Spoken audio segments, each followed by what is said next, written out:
पड़ोसी देश बांग्लादेश में बवाल मचा हुआ है। यहाँ भारी हिंसा के बाद पीएम शेख हसीना ने इस्तीफा दे दिया है। बता दें कि बांग्लादेश के सेना प्रमुख वकारुज़्ज़मान ने हसीना को 45 मिनट के अंदर इस्तीफा देने के लिए अल्टीमेटम दिया था। पीएम शेख हसीना देश छोड़कर किसी सुरक्षित ठिकाने पर चली गई।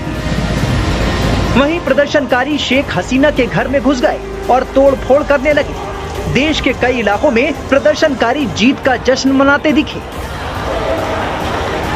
इस हिंसा में 300 से ज्यादा लोग मारे गए।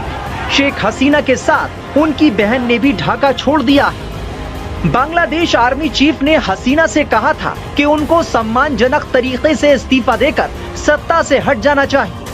इस बीच बांग्लादेश की प्रधानमंत्री के बेटे ने सुरक्षा बलों से किसी भी अनिर्वाचित सरकार को सत्ता में आने से रोकने का आग्रह किया है। बांग्लादेश के आर्मी चीफ की ओर से ये कदम ऐसे वक्त पर उठाया गया जब पीएम शेख हसीना के इस्तीफे की मांग को लेकर 4 अगस्त से शुरू हुई हिंसा में कुछ घंटों के अंदर ही 300 लोगों की मौत हुई और अरबों की संपत्ति को आग के हवाले कर दिया गया।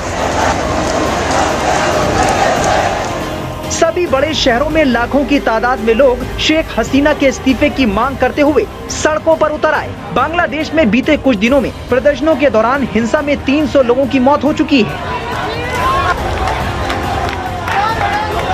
बांग्लादेश में बीते महीने विवादास्पद कोटा प्रणाली पर ढाका विश्वविद्यालय में छात्र कार्यकर्ताओं की पुलिस और सरकार समर्थक प्रदर्शनकारियों के साथ हिंसक झड़प हुई थी। इन विरोध प्रदर्शनों में भीड़ बढ़ने लगी और हिंसा शुरू हो गई।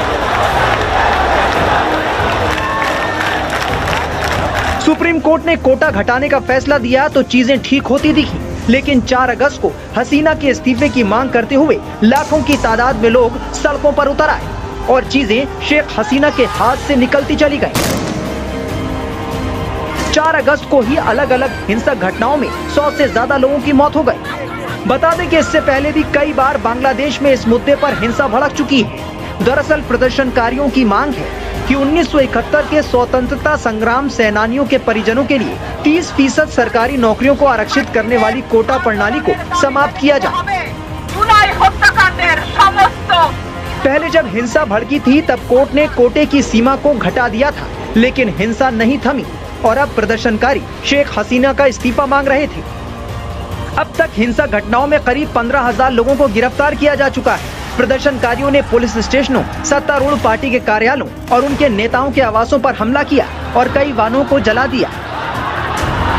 सरकार ने Meta platform Facebook, messenger, WhatsApp और इंस्टाग्राम को बंद करने का आदेश दिया था। अब शेख हसीना के इस्तीफे के बाद बांग्लादेश में प्रदर्शनकारी जश्न मना रहे हैं, जबकि सेना ने सब कुछ अपने हाथ में ले लिया है।